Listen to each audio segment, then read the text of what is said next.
What are the best and worst matchups here for fantasy football in week 4? It's time to start breaking down the games on Matchup Wednesday on Locked On Fantasy Football. You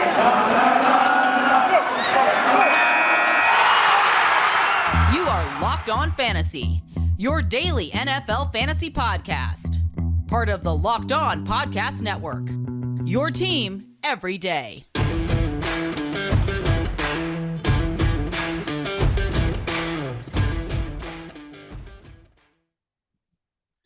Greetings, everyone, and welcome to another edition of the Locked On Fantasy Football podcast. As usual, I'm your host, Vinnie Iyer. When I'm not doing this, I'm writing about NFL and fantasy football for sportingnews.com. Come to the site. You can get my Stardom Situm column, the in-depth look at all the plays you want to use here in week 4 in fantasy football, as well as the ones you want to avoid based on matchups, usage, and other factors. So we do that here on Locked On Fantasy Football. We break down all the games in depth for you. That's what we'll do again here to kickoff matchup Wednesday, matchup Thursday. It's a double shot. We break down half the games today, then we do the back half all the way through Sunday night and Monday night. We know the big games this week are in the back end, including the Patriots-Buccaneers matchup where Tom Brady returns to New England with Tampa Bay, and then closing with the Raiders-Chargers. But we're going to look at Thursday night football. We have the Jaguars and Bengals, and get through 7 more of the 1 p.m. Eastern time games here on the show. So a lot to get to. Let's dive right into it and look at that game. So some fantasy value for sure to open the week with this game. It may not seem like it's marquee, but there are certain guys you want to get in the lineup and could be very good for fantasy football. So the Bengals are 7.5-point home favorites here. The over-under is 46, so pretty solid total. We expect the Bengals to win the game and move to 3-1, one of the early season surprises here in the NFL. So looking at the Bengals, let's start there. And the main guys, we're looking at Joe Mixon. He continues to deliver. He's been an RB1 here. Back-end RB1 is where you drafted him. He's stayed healthy, done his thing, and part of it is this offense has been really good overall, opening things up in the passing game. We're going to look at T. Higgins, see if he can get in some time here to possibly play with a shoulder injury. Tough thing to return from. So could be a lot more of Jamar Chase and Tyler Boyd who had big games against the Steelers. So I like Jamar Chase. I think he's a top 5 to 10 wide receiver this week overall. He just gets it done week in and week out, scoring on big plays. The Jaguars traded C.J. Henderson, one of their corners. They're not very good on the back end anyway. So should be a terrific game for the receivers that are healthy. And if Higgins gets in there, you get him in there too. But right now, definitely Chase and Boyd looking pretty good as wide receiver 1 and wide receiver 3, respectively. Mixon stays as an RB1 with the positive game script. Joe Burrow in the top 12 borderline this week if you're looking for a player to make some big plays and continue the vibe that's going to happen here against his Jaguars defense. And he's going to be extra motivated with Trevor Lawrence, the number 1 overall pick that followed him by the Jaguars this year on the lineup on the other side. And keep in mind, these two met in a championship game. It was all Joe Burrow over Lawrence and Clemson there with LSU. So that LSU connection, some nightmares are going to come up here as Burrow and Chase connect often here in another big game coming for Jamar. Maybe 100 yards as well as that touchdown that we're going to get.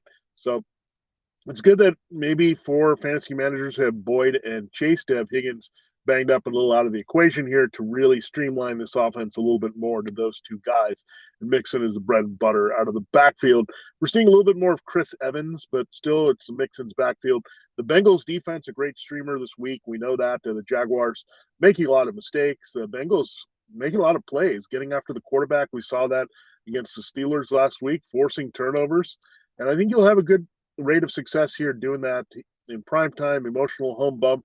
Always that defense gets it. The Cowboys had one for sure against the Eagles, got a pick 6 from Trayvon Diggs. So, and we know Trevor Lawrence can give up a defensive touchdown. It can happen here. It did have one there against the Cardinals, yielding that in week number 3. So Bengals good streamer there. Now, the Jaguars, I think you can play some principles in this game.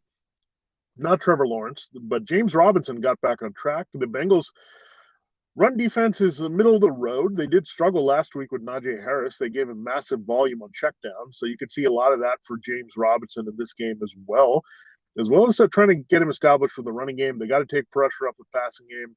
A lot of pass rush coming after Lawrence. The way you kind of curb that is to run the ball. So even with negative game streak against the Cardinals and a game that got out of hand early, you saw Robinson get a good chunk of touches. They realize he's one of their best players. Get the ball in his hands, let him be productive, no matter what the final score is in the end. If the Jaguars can keep it close early, that's going to help Robinson as well. So Robinson back. We feel like we can trust him now as an RB2 again.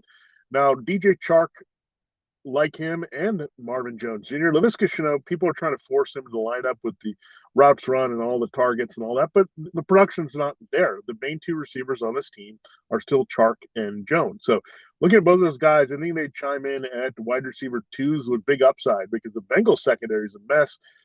Trey Waynes has been banged up. Eli Apple's been out there. It's pretty bad here for Cincinnati as well. On the back end, you figure there's going to be high passing volume from Lawrence as well. So settle in nicely. Chark, I think, bumps up to wide receiver 2. Marvin Jones, if he can get a touchdown, will be at that level as well. But a lot of good wide receiver options between both teams in this one. Basically starting everyone at the offensive skill spots here except for Lawrence in this game to open. So good start. I think this game will go over, and I think the Bengals will cover, but I think there's going to be more points in general from both sides with a good garbage time from the Jaguars there, trailing big against the Bengals in the second half. Now, the next game we'll talk about, the Washington football team is going to play the Atlanta Falcons. It's a 1.5-point spread in favor of WFT. They go to ATL. It's a 48 over-under here in this game. Washington's defense has just looked bad. You think with Chase Young and some of the guys they have at corner, just a good front overall. This might be a get-well game for them against the Falcons, definitely on the road.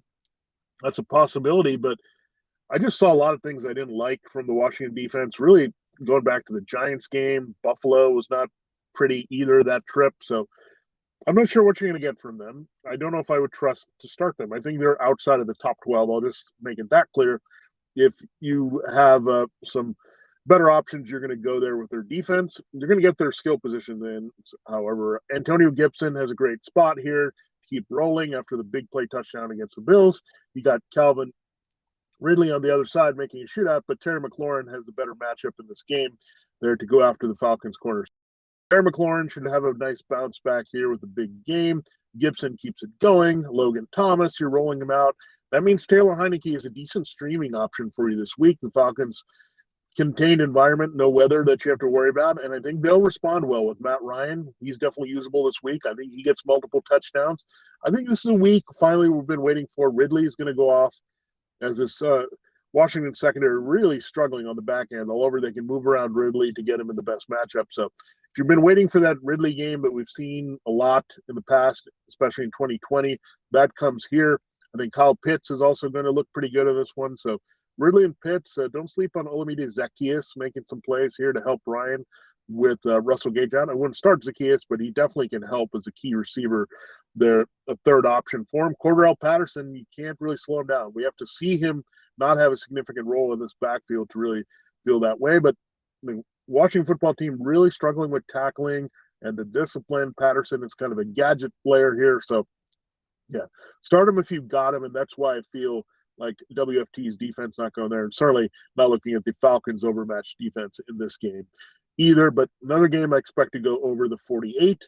It should be back and forth. I still like Washington winning this game over Atlanta, but really going to be close and decided by one possession as the spread would indicate, and more fantasy points than it might seem on the surface. All right, so we broke down 2 games on the show. We'll have 6 more to talk about. Then we'll do the back 8 of games tomorrow. Break down everything in depth here on Locked On Fantasy Football. We're back and better than ever. All eyes on the gridiron as teams are back to start another football season. As always, BetOnline is your number one spot for all the pro and college football action of the season. With a new updated site interface, even more odds, props, and contests, BetOnline.ag continues to be the number one source for everything football. Head to the website or use a mobile device this time today to receive your 100% welcome bonus. That's double your initial deposit just for signing up. Don't forget to use the promo code NFL100. From football, basketball, boxing, right down to your favorite Vegas casino games. Don't wait to take advantage of all the amazing offers available for the 2021 season. BetOnline is the fastest and easiest way to bet on all your favorite sports. BetOnline, your online sportsbook experts. Check them out right now. Get in on the action while it's getting hot here, both in NFL and college football. Hey, fantasy football fans, this is Vinnie Iyer with an incredible app for everyone who buys gas needs to know about. That's called Get Upside. My listeners are making up to 25 cents for every gallon of gas every time they fill up. Just download the new free Get Upside app in the App Store or Google Play right now. Use the promo code Touchdown and get a bonus 25 cents per gallon on your first fill up. That's up to 50 cents cash back. Don't pay full price at the pump anymore. Get cash back using Get Upside. Just download the app for free and use the promo code Touchdown to get up to 50 cents per gallon cash back on your first tank. Some people who drive a lot are making as much as $200 to $300 a month in cash back, and there's no catch.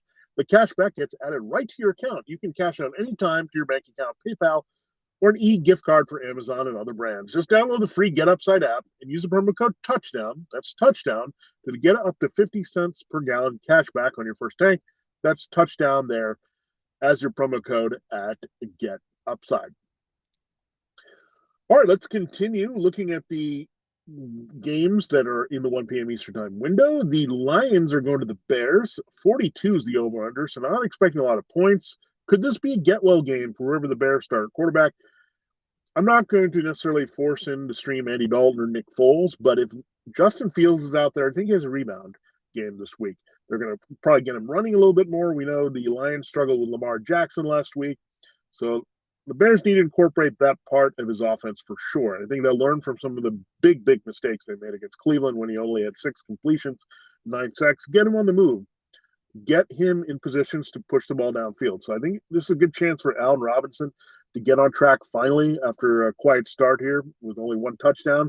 Darnell Mooney might make a big play, but I trust Robinson a little bit more. Let's just get in the flow of Robinson. I think Cole Kmet will also be used a little bit more. The Lions do struggle to cover the tight end. We saw that with Mark Andrews. So let's diversify the offense.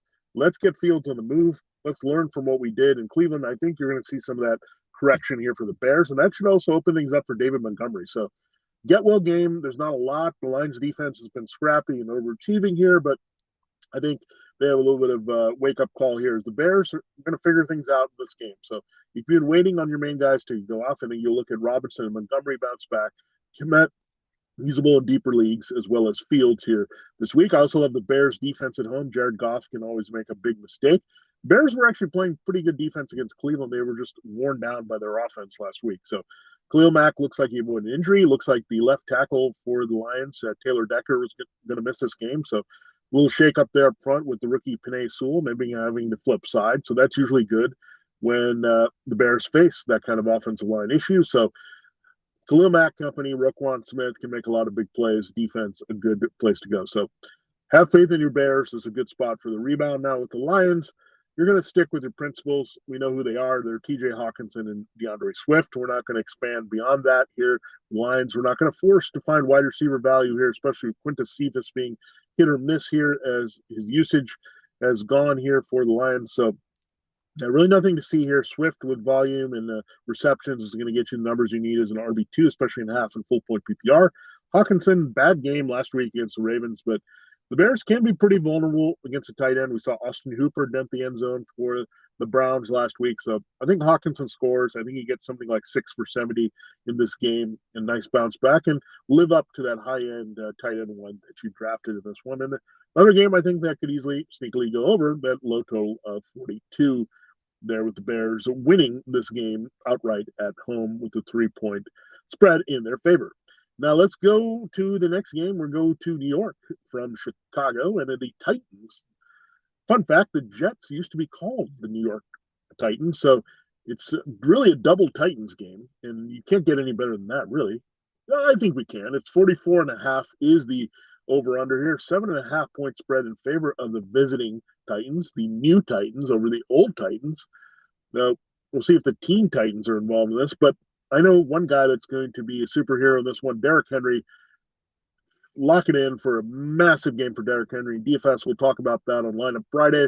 He's one of the players you absolutely have to target because the Jets are actually pretty decent against the pass. They've given up a lot of positive game script.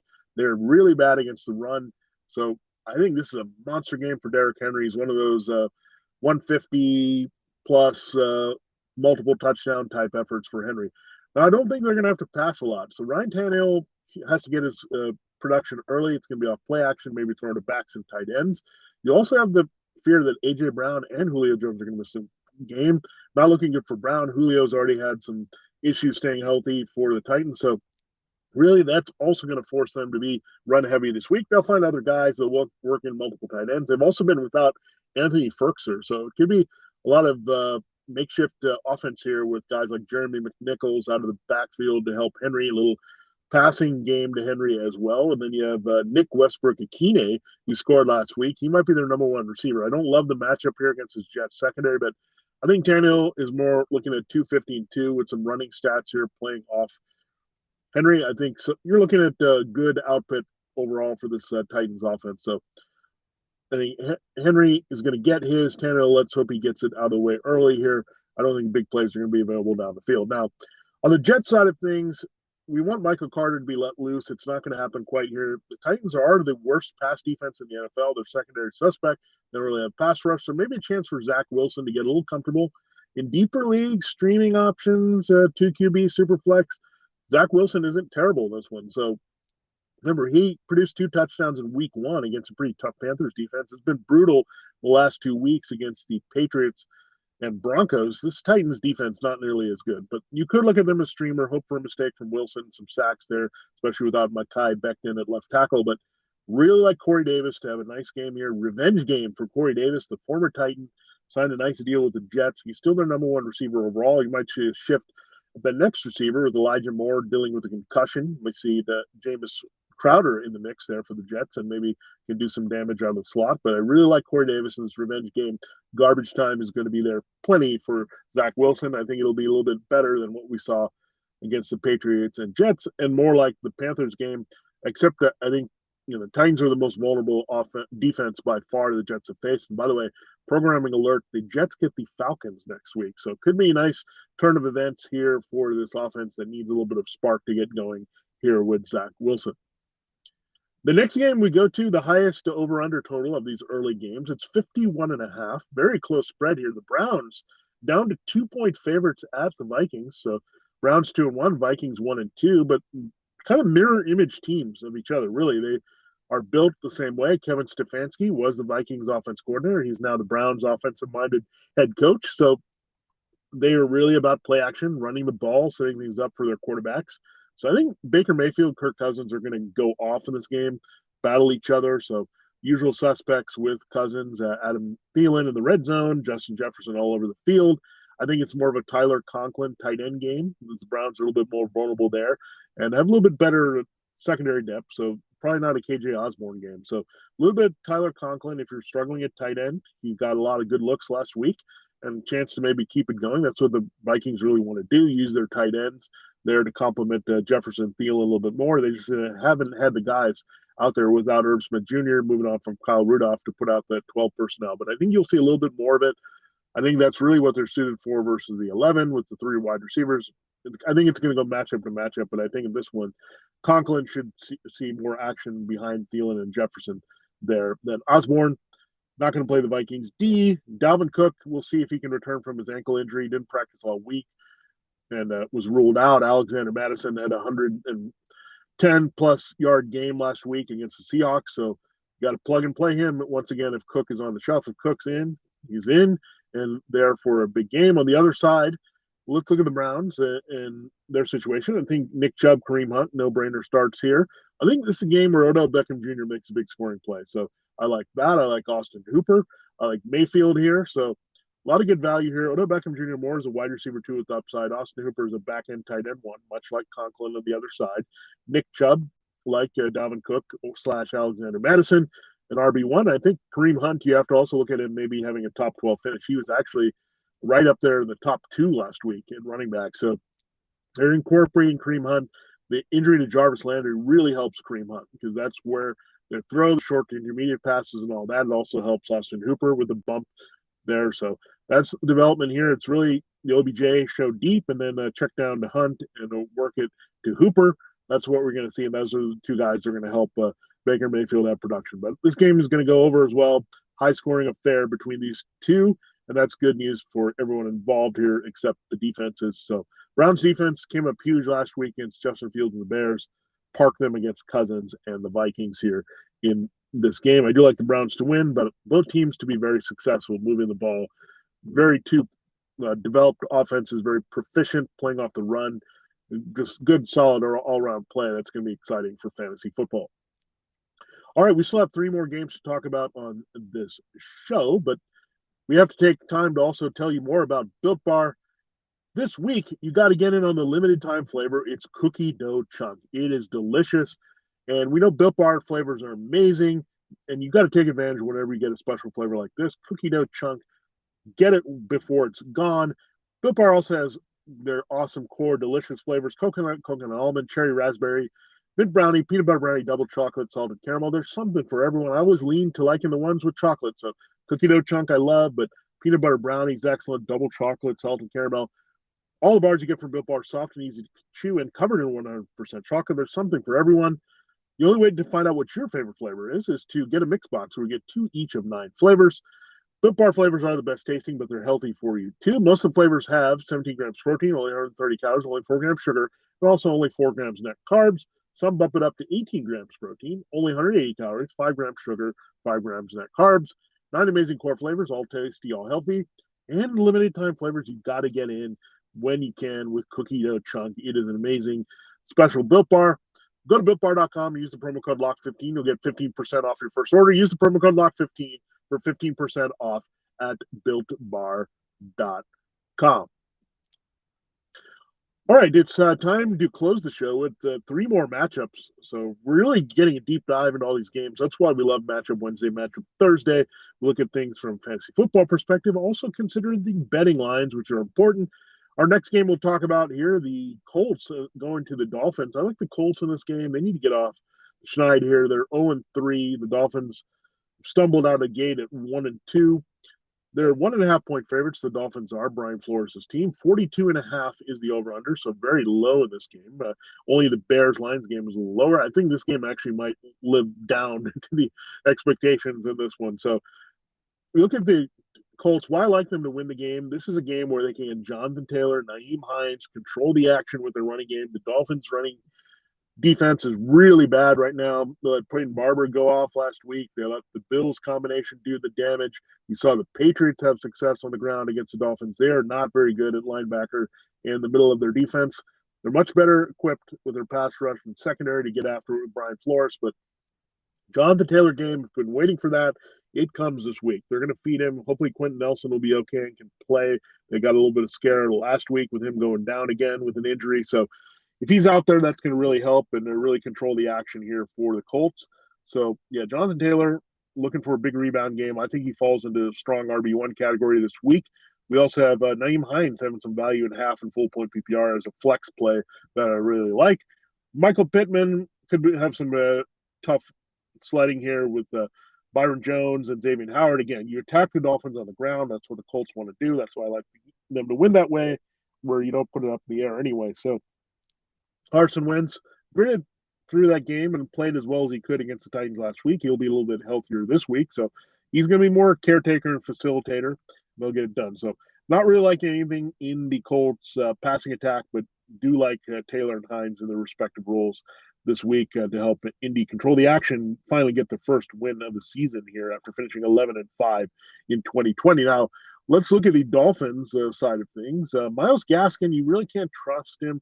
Colts defense, I think, is starting to get it together a little bit. I know they gave up a big game to Derrick Henry last week, but the Dolphins' offensive line and this running attack not the same. And you also have the issues where Malcolm Brown could see a bigger role here for the Dolphins. And don't forget about Salvin Ahmed. So Myles Gaskin, you can't trust. It may be a little bit committee approach for the Dolphins here. I think you can look at both defense in this game. The Colts are capable of making mistakes to Carson Wentz. You have Jacoby Brissett, the former Colt, starting for the Dolphins. So the Colts are going to know some of his tendencies here and have their defense ready to make some plays. So we're looking at that. That's why I think it's going to be going to be a pretty ugly game. So Taylor and Hines on one side for the Dolphins. I'm looking at Mike Gesicki. He's the only guy I might look at. The Colts can struggle underneath against a tight end, and we know Jacoby Brissett is dink, dunk.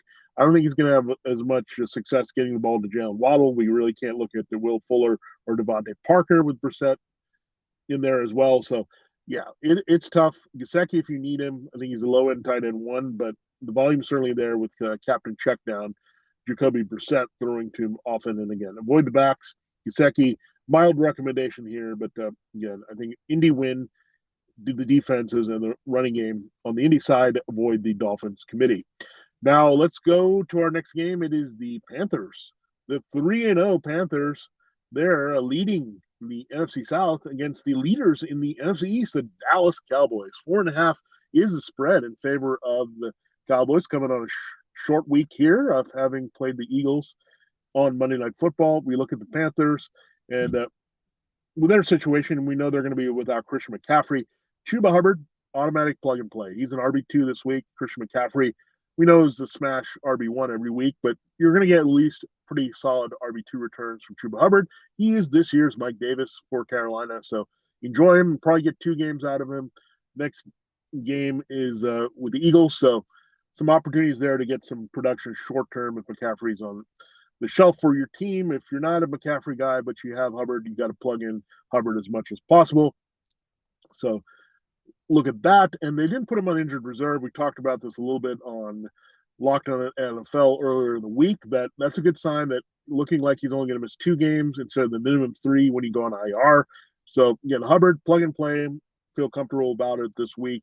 Cowboys are pretty good against the run, but again, the volume, also working in the pass game, potential chances to score here.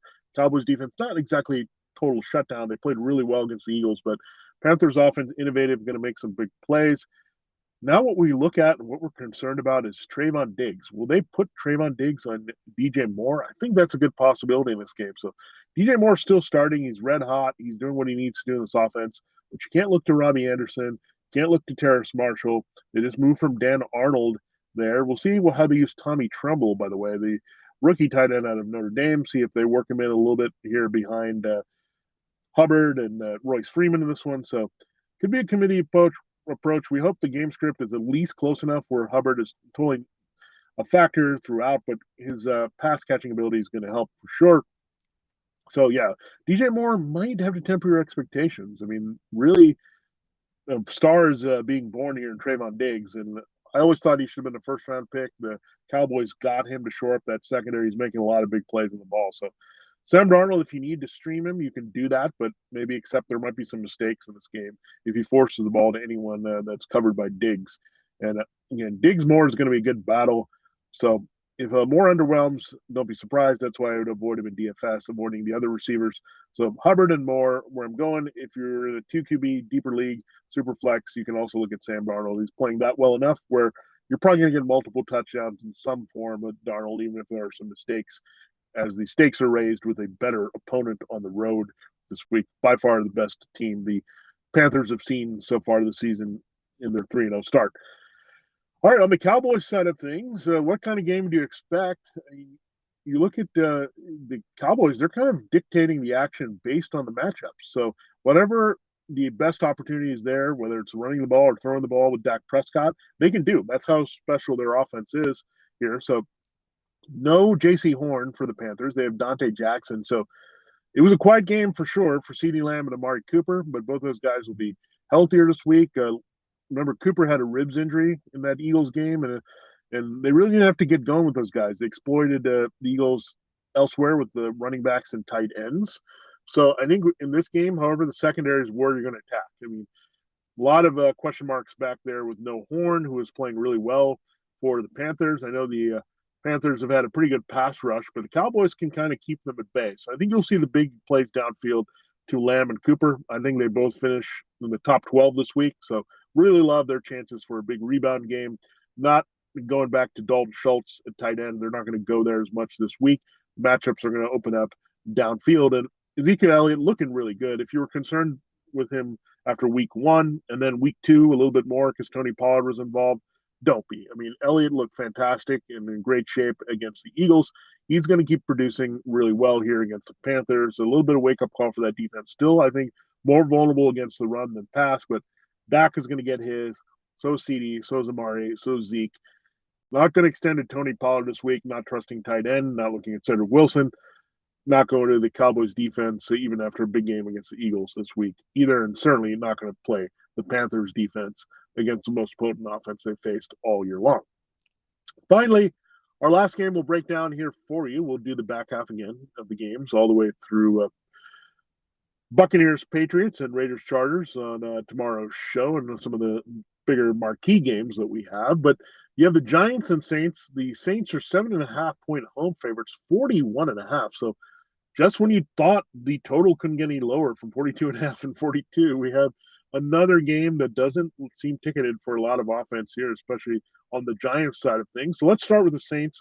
Alvin Kamara, good, nice rebound game for him last week against the Patriots. I think he keeps it going. The Giants lost Blake Martinez, their fine inside linebacker. So there's going to be some things in the middle of the field that you can get Alvin Kamara going. So another guy in DFS to target. Kamara has a Kamara type game, I think, back in New Orleans. They're actually going to be the Superdome. So the fast track of the Superdome, the Saints are going to be pumped. They're going to play really well this game. So that's why I think Kamara is going to come out blazing here. I think the game script is going to be highly in the favor of the Saints here. This is going to be a Jameis Winston handoff game. I think you'll get a big play from someone. I think that someone is going to be Marquez Callaway. They're going to move away from James Bradbury, get that job done here. Again, he's going to score for a second straight week. I feel it for Callaway being a little bit more involved. Again, it's going to be a different guy every week. We've seen Juwan Johnson. We've seen Chris Hogan, some of these guys involved, but low volume for the Saints. That's why I trust Callaway the most. If you're looking for some basic wide receiver 3 deep league points, he can provide that for you. Kamara goes off for sure. The Saints defense, a terrific play this week. I know we haven't seen the Danny Dimes that turns into fumbles and all that here this season. Daniel Jones has been playing pretty well, but keep in mind the receiving core extremely banged up for the Giants. Kenny Golladay had his hip injury recur there that he had from Lions last week, so that's a concern. He had Sterling Shepard and Darius Slayton go down with hamstrings. We've already had Kadarius Toney and Golladay have some hamstring issues, so talked about the conditioning issues for the Giants. Who are they going to throw to? Is Evan Ingram really a guy that you're going to trust to Bruce and Daniel Jones? So how it's all boiling down is the Giants, the only Giant you can play, and this is all adding up to him being a bigger part of what they do with Jason Garrett now that he's fully healthy, not limited. It's Saquon Barkley. A little side note with Saquon Barkley, just looking at Gary Brightwell as being the new backup. So if you're looking for handcuffs and you want to change things up, Devontae Booker is no longer that guy. Saquon Barkley going to get a high volume, and that's also a good sign that they're trusting less in Booker. They don't need a veteran backup. They believe Barkley is fully healthy. So Saquon all day here for the Giants. Check down, short passes, pretty good volume until the game's out of hand here for NYG. But can't trust Jones when Ingram might be his best receiving option healthy here. And the Saints secondary are playing pretty well with a pretty good pass rush as well. So, and Giants offensive line can succumb. So Saints defense, very good play. That's a good stack this week. I think Saints defense and Kamara that you can look at in DFS. Saints will take care of business here, 41.5. It might lean toward the under this one, but I do like the Saints to cover that number again. Emotional day when you return to the Superdome, and that's a big, big factor I think that's going to be playing out in this final game we're talking about here on Matchup Wednesday for week number 4.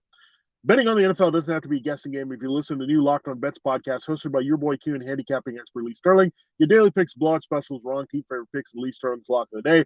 Follow Locked On Bets podcast brought to you by BetOnline.ag, wherever you get your podcasts. That wraps up this edition of this podcast, Locked On Fantasy Football. Thanks so much for listening or watching. Have a great day, and we'll be back to break down the back half of games tomorrow. Matchup Thursday coming up right at you.